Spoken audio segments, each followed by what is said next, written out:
আমরা যখন কোথাও ঘুরতে যাই তার পিছনে একটা কারণ থাকে। আমারও কারণ আছে। আমার রামপুরহাটে আসার একটাই কারণ, তারা মায়ের দর্শন পাওয়া।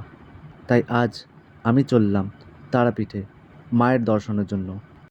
রামপুরহাট এসছি আর মা তারার কাছে যাবো না তা তো হয় না। তো আজকে আমরা যাচ্ছি তারাপীঠে।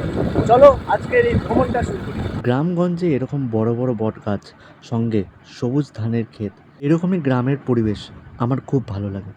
তবে তারাপীঠ ঢোকার আগে একটা গ্রাম এসেছিল, উদয়পুর।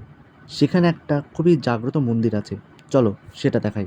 তারাপীঠের দিকে যাচ্ছিলাম কিন্তু সামনে একটা গ্রাম এসছে উদয়পুর, সেখানে একটা মন্দির আছে খুবই জাগ্রত, চামুন্ডা কালী মন্দির। তো সেটা তোমাদেরকে একবার দেখাবো।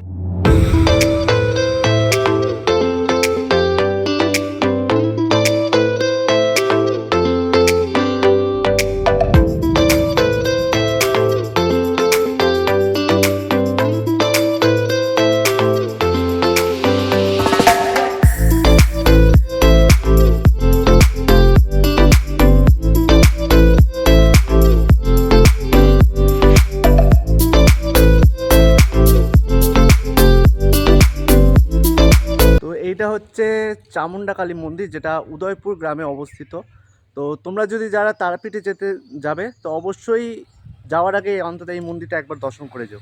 মা চামুণ্ডা কালী মন্দির দর্শন করার পর আবার রওনা দিলাম তারাপীঠের উদ্দেশ্যে। এমনিতেই আজকে প্রচণ্ড গরম, কিন্তু এরকম একটা দৃশ্য দেখলে আর গরম অনুভূতি হয় না। চলো তোমরাও একটু মজা নাও।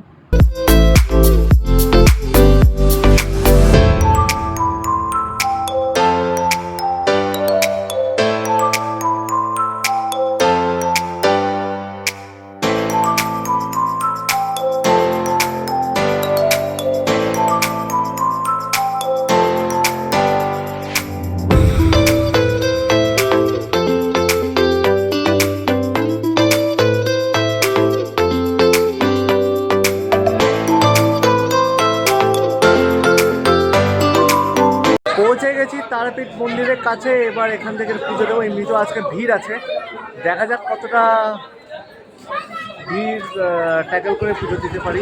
মন্দির প্রাঙ্গণে আসার পর মনের যা দুঃখ কষ্ট সব মিটে গেছে। কমেন্ট বক্সে অবশ্যই লেখো জয় মা তারা। মায়ের দর্শনও হয়ে গেল, পুজো হয়ে গেল, আর এমনিতে ভিড় ছিল বলে ক্লিপটা নিতে পারিনি।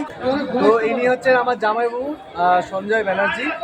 তোমার দোকানের নামটা বলো। বাবুলাল প্যারা ভান্ডার। তো তোমরা যারা যারা তারাপীঠে এসে পুজো দিতে চাও এনার সাথে কন্ট্যাক্ট করো, এনার ফোন নাম্বারটা আমি দিয়ে দেবো।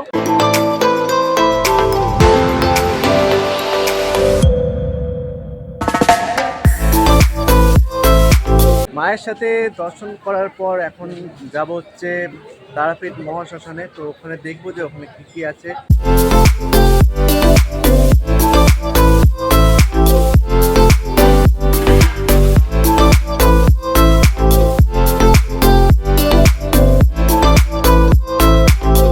তো মহাশ্মশানের আগে এখানে একটা ঘাট আছে, সেটার নাম হচ্ছে বামাখ্যাপা ঘাট, স্নান ঘাট অ্যাকচুয়ালি। এখানে একসময় বামাখ্যাপা এখানে চান করতো, এই যে ঘাটটা।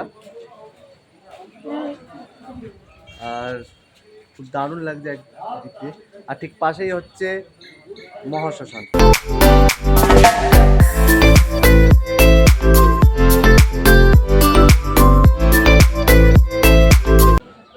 ঢুকে পড়েছি তারাপীঠ মহাশ্মশানের দিকে। তো এইদিকে পিছনে একটা কাঠের ইয়ে আছে, এখানে শবদাহ হতো এক সময়। আর পাশেই মনে হয় কাঠের চুল্লি আছে।